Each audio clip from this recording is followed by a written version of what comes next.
This week on Arizona Illustrated,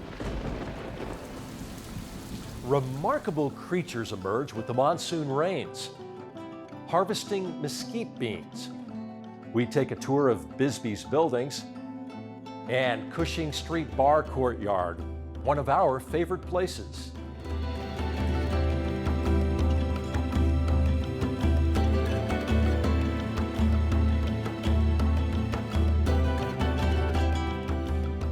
Hello, I'm Tom McNamara, and welcome to Arizona Illustrated. It's here. On any given afternoon, the wind will pick up, the skies darken, and the clouds begin to rumble and crack with thunder. And then a dramatic and drenching downpour. The monsoon season is upon us.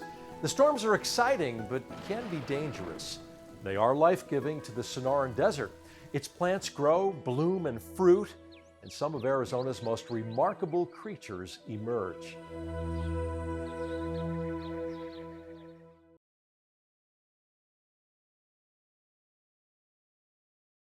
My name is Renee Lazat. I am a keeper at the Arizona Sonora Desert Museum in the herpetology department. The desert tortoise will become active during our monsoon season. And this is also the season that we often will see some breeding behavior between the two sexes of the tortoises. So the males often approach the females and they initiate contact by bobbing their heads and touching noses. And that's usually a tortoise hello, as it were. She'll lay her eggs within a few weeks of mating, and usually by the end of June they're laying their eggs. And then the baby tortoises will emerge at the end of the monsoon season. So right around the end of August, early September is when we're going to start seeing those baby tortoises come up. They love grasses. Grasses is probably their #1 food source. But then the annual plants would be the secondary food sources. And fortunately, those are very available by the end of monsoon. Baby tortoises are predated upon by a lot of different things, whether small mammals will sometimes go after them. Some of the larger birds like ravens or even thrashers might go after the baby tortoises. So it's a tough life. You gotta really blend in and stay out of trouble.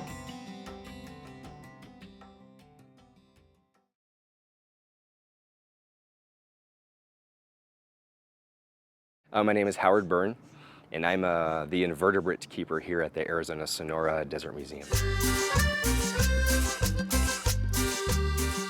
The giant desert hairy scorpion is one that is our largest scorpion of this region, and it's really closely associated as other animals with our rainy season. So it stays deep underground, kind of following the moisture line. As the rains come and start soaking things, it moves closer up to the surface, and by our summertime rains, when those are really in full force, by that time it's on the surface looking for a mate, looking for food, and doing its thing. The breeding cycle, that's a really fun story because that scorpion will actually, like many scorpions, the males will actually do a little dance for the females to court her. And then they will actually lay down a special object called a spermatophore, and then they'll grab claws with her, or pedipalps, and they'll try to drag her over top of that to complete mating. If the mating goes well, the female will actually give live birth. And in doing that, she will fold her legs underneath of her body, making what's called a birth basket. The little ones drop into the birth basket and then crawl up on mama's back, and she takes care of them for a while. So just her presence is a great way to deter predators from eating the little ones. They don't do much. You know, while they're on the mother's back, they don't eat, they don't do much of anything. In fact, if you were to shine an ultraviolet light on the babies, they would not fluoresce where the adults do until they molt that exoskeleton. Then they'll fluoresce underneath a UV light. And then at that point, after they've molted, they will leave mama's back, disperse, and go on hunt on their own.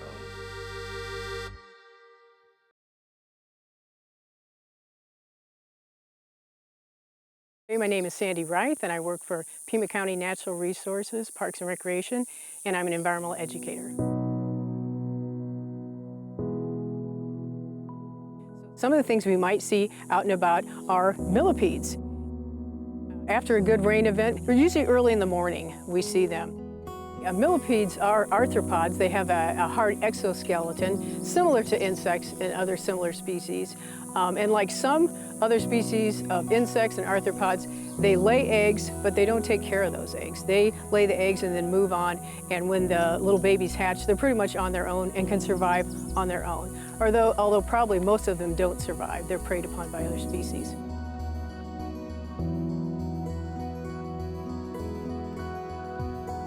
Millipedes are harmless. They're a great little creature to watch during the monsoon, and so there's no reason to fear them. You probably don't want to touch them, just like you don't want to touch other types of wildlife. Watch from a distance is a good policy. And they are vegetarians, unlike the centipedes that are carnivores, and sometimes people confuse those two.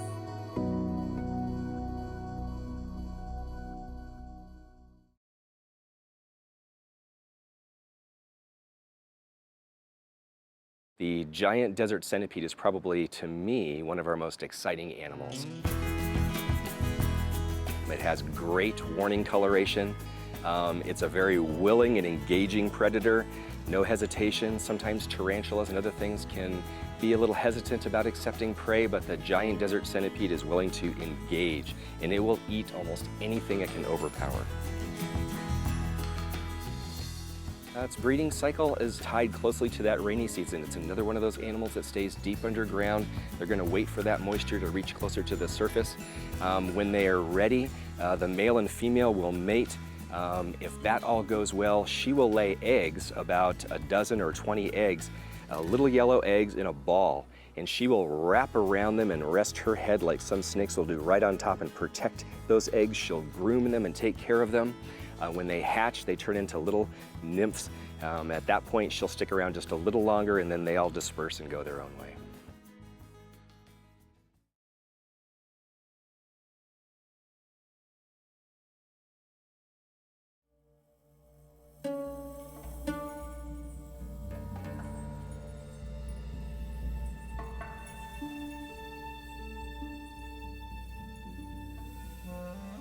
The vinegaroon, or the whip scorpion, is probably, maybe by some people's standards, the ugliest and most awful, intimidating looking creature we have. The good news is it's not really around here where saguaros grow, but if you move down into dry grassland areas, right about where the oak line starts, again, during that rainy season, that's when they're going to come up, that's when we're going to see them. That's when you might, if you're lucky, on a nice rainy, cool night, run into the vinegaroon. Instead of using a stinger or any kind of venom, it doesn't have any of those. But what it does is it can squirt vinegar at whatever's bothering it. So about 85% vinegar, just enough to irritate the eyes and the mucous membranes right into the eyes, mouth, or nose of something that's bothering it, is usually enough to have a smell and a taste that can change a predator's mind about whether that animal is on the menu. The vinegaroons are going to be mating during that rainy season. The male is going to court with the female and mate with her, then he's going to leave and have nothing to do with the situation anymore. When mom has eggs, they're going to be attached to her abdomen. When those hatch, much like the scorpion story, they're going to crawl up onto her back, and then at some point over the next few weeks, they're going to disperse and go about their business finding food.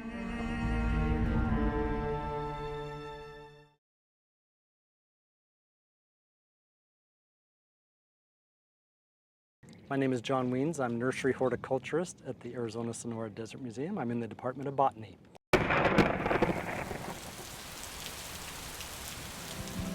The monsoon means a whole lot for the plants and everything that's associated with these plants. Of course, nothing lives out here in a vacuum. The plants are here because there's pollinators, and the pollinators are here because there's plants. And when the plants bloom, the pollinators thrive. The pollinators start to reproduce, the plants are reproducing, and it's just a wonderful time of the year. The monsoon is a great time to see butterflies, many different species in Arizona. Some of them are migratory, some are ones that just barely make it up into southern Arizona. There's local resident butterflies, the birds, all kinds of little critters out there in the desert. The monsoon is a great time of year to get out there and do some wildlife watching, because many of these species, that's the only time we may see them active. However, be careful when you're out there, especially near thunderstorms. You want to be careful and not go outdoors during those times, but otherwise get out there and enjoy our Arizona wildlife.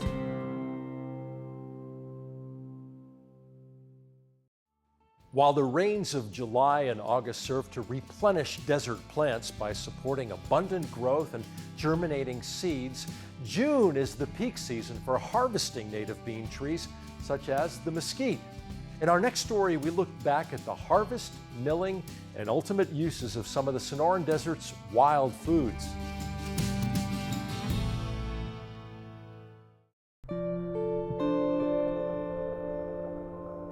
When I compare the Sonoran Desert to the Mojave or the Chihuahuan deserts, which are on either side of us, those feel like deserts to me. Whereas here feels very lush and not like a desert, because we have 2 rainy seasons, not 1, and because of those 2 rainy seasons, we have a much greater abundance and diversity of native food plants. The reason I'm passing this around to start, is it's super important that we taste before we pick when it's a mesquite tree. My name is Brad Lancaster. I'm with Desert Harvesters. We're a local nonprofit that's all about planting, growing, harvesting, celebrating, and sharing the bounty of the native wild food plants of this area. Try to compare the taste of that one. Yours tastes like chicken, okay. That's a first. Desert Harvesters has come out to the Santa Cruz River Farmers Market to partner with them, and we are going to be having some guided harvest tours. The bean trees is really what we're focusing on, and they are part of the legume family, and so they produce edible beans.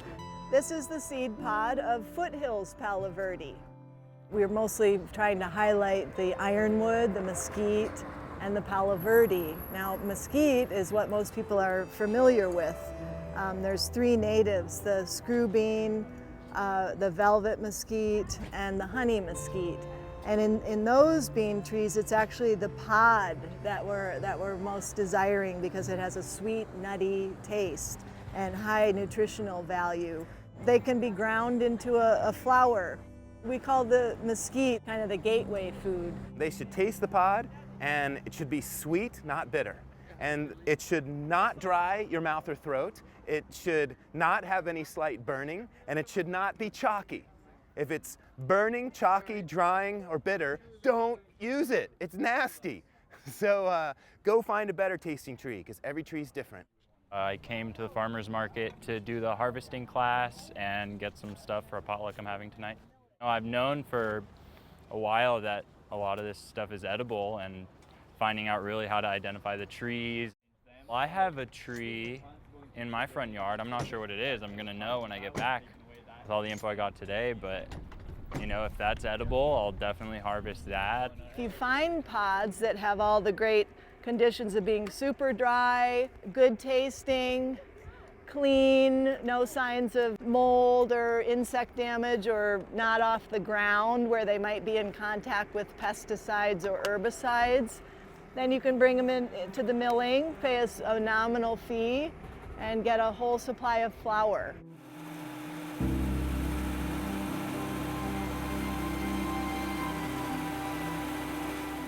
A big part of what our group's doing is showing how can we use these traditional wild foods in modern kitchens. So we've got a hammer mill that can grind up mesquite pods into naturally sweet edible flour. It can grind 5 gallons of whole pods into 1 gallon of flour in 5 minutes. And the resulting gallon of flour you can sell for 70 bucks. It's that valuable. And it's so yummy. That's the whole thing. People may not know, but it's super delicious. So like I use it for pies, I use it for breads, I make cookies with it. It's not bad for your blood sugar, even though it's sweet. What a better food could that be, right? The reason we've shifted to the Santa Cruz River Farmers Market is we want to partner with other groups. So we enhance the team, we enhance the capability. This is already such a wonderful hub around folks that are already conscious of food, local food. We want to bring back this connection to place and its wild native food plants as a daily experience, not a once-a-year celebration. So we're regularly rooted to this place. I'm wild about mesquite. I look everywhere for pods. I'm always searching. It becomes this addiction. Exo Roast Co. has been here in this location for 3 years now. We're a roaster. We also like experimenting with things in our environment. We really are into eating locally and playing around with regional wild foods and combining that with our coffee recipes. I slow cook my mesquite, generally anywhere from 12 to 14 hours is how long it takes to slow cook mesquite. Then what happens is I end up with basically my syrup. It's somewhere in between a syrup and an extract. And then what I do is I just basically add it as like a syrup or an additive to our drinks, and then I add my coffee, and it's sort of beautiful too looking, I think. We're a small brewery. We're about the smallest one in Tucson right now. We opened just over a year and a half ago, and we make a different beer every week. Probably 20 of the 64 beers we make use some sourcing of local ingredients, whether they're from desert products or locally grown products. Today we're releasing the Saison de Juki, and Juki is a Tohono O'odham word for rain. We incorporated some orange peel and some creosote flowers and some white sage into it. So when you pour the beer in the glass, it actually smells like the rain coming across the desert. Years ago, some other brewers and I worked with all the local indigenous ingredients that we get hold of to try and identify are they truly usable. And we found that mesquite bean works as a nice toasty character in a product like a nut brown ale. So we're using it this year in our Nutty Lou, which is a nut brown ale. And it's not about let's just use it so we can say we use it. It needs to fit in to make it actually an improvement of the product and make it reflect the terroir of the area and the flavor of the soil that's here in Arizona.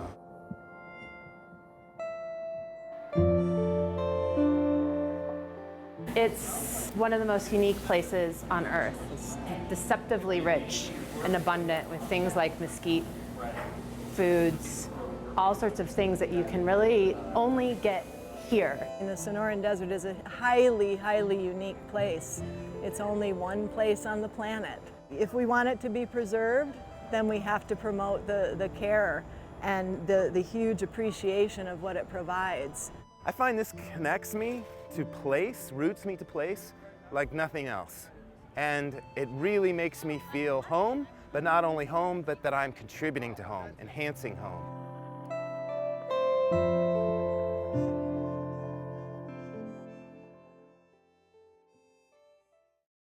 Like what you see on Arizona Illustrated?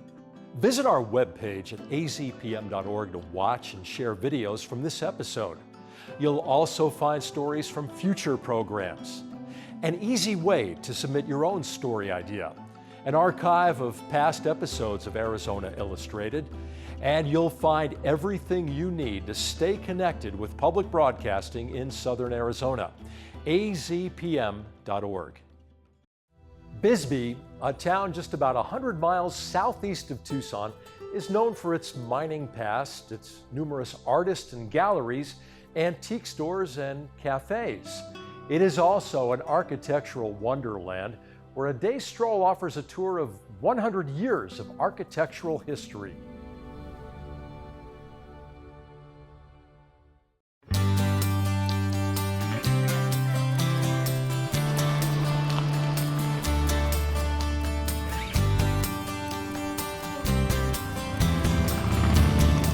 I'm Bob Vint, an architect from Tucson specializing in historic preservation. One of my favorite places to come on the face of the earth is Bisbee, Arizona, because here you can see architecture of varied styles, but all working together to create a unique urban environment. And you've got every style under the sun. You've got Italianate, you've got neoclassical, you've got Baroque revival, streamlined Deco Moderne, not to be forgotten, that's the PD Mercantile store, Carpenter Gothic. Well, here we are on Main Street in Bisbee, also known as Tombstone Canyon for the natural landform that the road snakes up. And it's characterized by this concentration of just great architecture, great buildings. In fact, in my opinion, Bisbee has the highest concentration of architecture per square inch in the state of Arizona. The reason for that is when the copper mines were booming in the early 20th century, there's massive investment from all over the country, and particularly the eastern seaboard, in building prominent buildings, the Masonic Hall, the library, the post office. And these were done by various architects in various styles, but together they make up this great space of the street. It's a very urban environment in which we find ourselves. And that's unique in Arizona. We just don't have that level of architecture and urbanism anywhere else.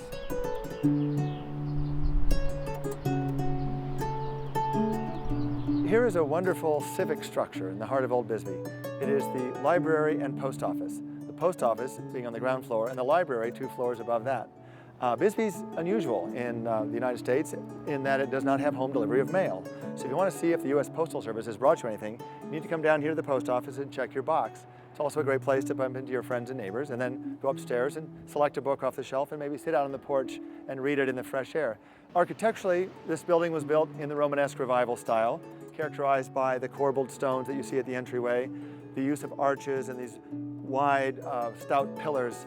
So it's the sort of building you might build in a desert climate in the early 1900s, where the building had to protect you from the elements.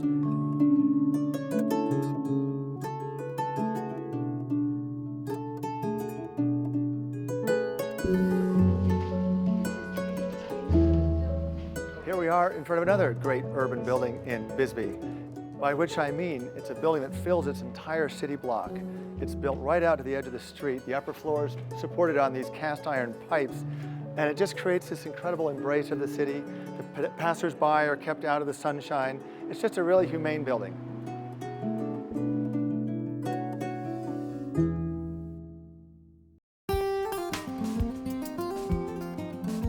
Another really special thing about Bisbee is the fact that it's built up and down all these hills, so for people to get around, stairs were built. And it's the unique feature that you don't see in any other town in Arizona, also expressing the fact that we have essentially a medieval street pattern here. It wasn't the grid imposed like in so many American towns. Bisbee was built organically up and down the hills. So Bisbee's a really special place. It's the medieval mile-high town. Holy smokes.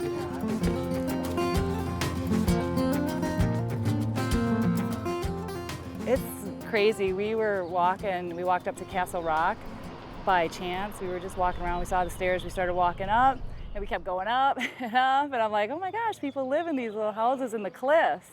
And then we finally got to the top and we could see the whole city from way up there. So it's fun that you can just explore and you're not really trespassing or anything. People are okay with you coming along and checking things out, and it was really cool. I really like living on a mountainside upstairs because you don't have to plan in going to the gym or a workout. That's your workout, stair climbing. And also there's a certain kind of flora and fauna up a mountain, and there's views. There's all that, so it's really nice.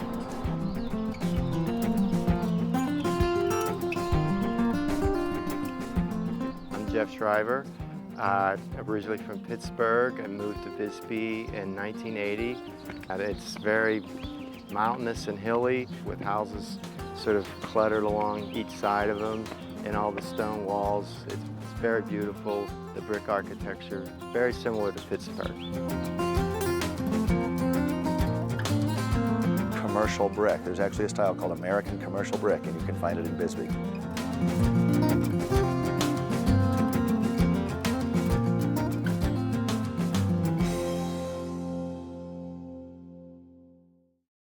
And now it's time for Favorite Places, our limited series featuring a local architect's thoughts about their favorite building, place, or space in southern Arizona.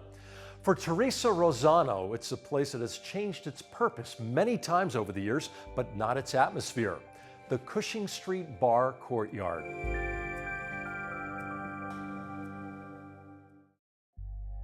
A text let me know that my friend would be late for happy hour.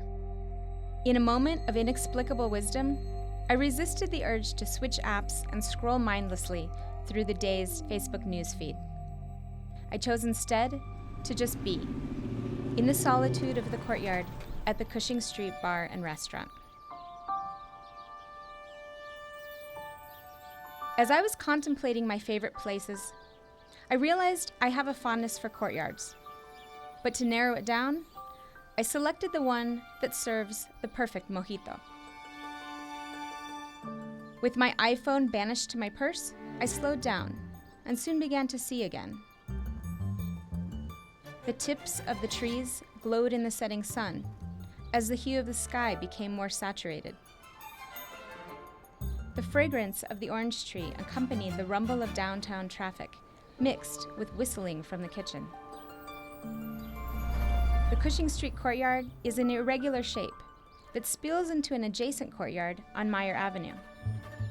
The varied wall heights of the enclosing structures tell the story of its 1860s origin as a country store, then of its 1869 addition, and finally, its conversion to a bar by the Rawlings family in 1972.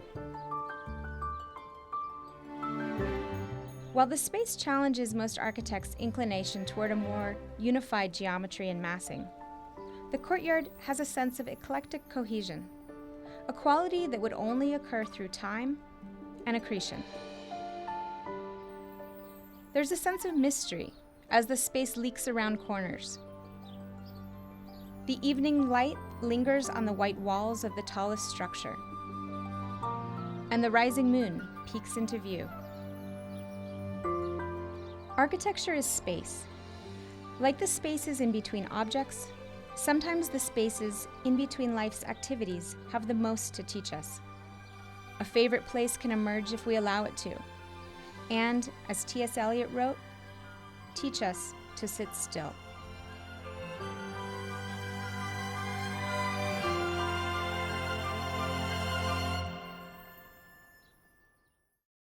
You can meet the architect, view a map, and watch the video of all 13 favorite places on the Arizona Illustrated page at azpm.org. Thank you so much for watching Arizona Illustrated.